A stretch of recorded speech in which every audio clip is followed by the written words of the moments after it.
এখন ভিন্ন ভিন্ন নামে গড়ে উঠেছে অসংখ্য গ্রুপ ও পেজ। প্রতিটি গ্রুপে হাজার থেকে লাখের বেশি সদস্য। এসব গ্রুপে নিয়মিত শেয়ার করা হচ্ছে তরুণী যুবতীদের আপত্তিকর ছবি ও ভিডিওর ডেমো ক্লিপ। ফাঁদে ফেলা হচ্ছে স্কুল, কলেজ ও বিশ্ববিদ্যালয়ের শিক্ষার্থীসহ বিভিন্ন শ্রেণী পেশার নারীদের। ফেসবুকের এসব পেজ ও গ্রুপে দেওয়া হয় টেলিগ্রাম চ্যানেলের লিঙ্ক। লিঙ্কে প্রবেশ করলেই আসে দেশি নগ্ন ও অশ্লীল ভিডিওর প্রলোভন। প্রথমে দেওয়া হয় আংশিক ভিডিও, যাতে আগ্রহ বাড়ে। পুরো ভিডিও দেখতে হলে গুনতে হয় টাকা। অগ্রিম টাকা পাঠানোর পরই পাঠানো হয় পুরো ভিডিওর লিঙ্ক। নগদ ও বিকাশের মাধ্যমে টাকা লেনদেন করে এসব ভিডিও কিনছে নানা বয়সী তরুণী। আর সর্বনাশ হচ্ছে সেই নারীদের, যাদের প্রেমের ফাঁদে ফেলে কিছু প্রতারক প্রেমিক গোপনে ছবি ও ভিডিও সংগ্রহ করেছে। সামাজিক যোগাযোগ মাধ্যমের আইডি হ্যাক করেও অনেকের ব্যক্তিগত ছবি ভিডিও হাতিয়ে নেওয়া হচ্ছে। সূত্র জানায়, শুরুটা হয় ফেসবুকে। সেখানে এক্সপোজ বা ভাইরাল ভিডিও নামে পেজ গ্রুপ খুলে আপত্তিকর স্ক্রিনশট পোস্ট করা হয়। এরপর দেওয়া হয় টেলিগ্রাম গ্রুপের লিঙ্ক।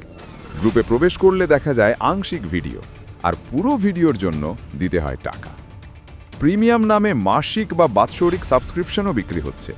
মাসে 1000 টাকা বা পুরো বছরের জন্য এককালীন টাকা পরিশোধ করলে সদস্যরা দেখতে পাচ্ছেন অশ্লীল কন্টেন্ট।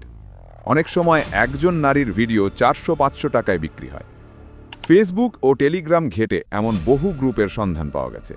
এর মধ্যে উল্লেখযোগ্য হল এক্সপোজ ভাইরাল ভিডিও 20,000 সদস্য, দেশি ভাইরাল ভিডিও 10,000, এক্সপোজ অরিজিনাল 10,000 এবং ব্রেইনস অফিসিয়াল ডেমো 38,000 সদস্য। এসব গ্রুপের অ্যাডমিনরা ছদ্মনাম ব্যবহার করে পরিচালনা করছে নেটওয়ার্ক। একজন মার্কো নামের অ্যাডমিনের লোকেশন দেওয়া আছে কলকাতায়। যোগাযোগের চেষ্টা করলে অধিকাংশই নিজেদের পরিচয় গোপন রাখে, কেউ কেউ সরাসরি ব্লক করে দেয়। চক্রের পদ্ধতি ও ভয়ঙ্কর পরিণতি। আইন শৃঙ্খলা রক্ষাকারী বাহিনীর সূত্র বলছে, দীর্ঘদিন ধরেই এসব চক্র গোপনে পর্ন ব্যবসা চালাচ্ছে। তারা প্রেমের সম্পর্ক, প্রতারণা কিংবা হ্যাকিংয়ের মাধ্যমে নারীদের ব্যক্তিগত ছবি ও ভিডিও সংগ্রহ করে। পরে সেগুলো বিক্রি করে টেলিগ্রামের নানা গ্রুপে ছড়িয়ে দেয়। অনেক নারী নিজের অজান্তে এই চক্রের হাতে সর্বনাশের শিকার হচ্ছেন। তাদের ব্যক্তিগত ভিডিও ও ছবি দিয়ে তৈরি হচ্ছে পর্নোগ্রাফি কন্টেন্ট। অতীতে আইন শৃঙ্খলা বাহিনী এমন বহু চক্রের সদস্যকে গ্রেফতার করেছে এবং তাদের স্বীকৃতোক্তি থেকেও এসব তথ্য উঠে এসেছে। আইনের চোখে ফৌজদারি অপরাধ, তবুও থামছে না বাণিজ্য। বাংলাদেশের পর্নোগ্রাফি নিয়ন্ত্রণ আইন 2012 অনুযায়ী এই ধরনের ভিডিও তৈরি ও প্রচার একটি ফৌজদারি অপরাধ। তবুও ফেসবুক ও টেলিগ্রামের আড়ালে দেদার চলছে এই অবৈধ ব্যবসা।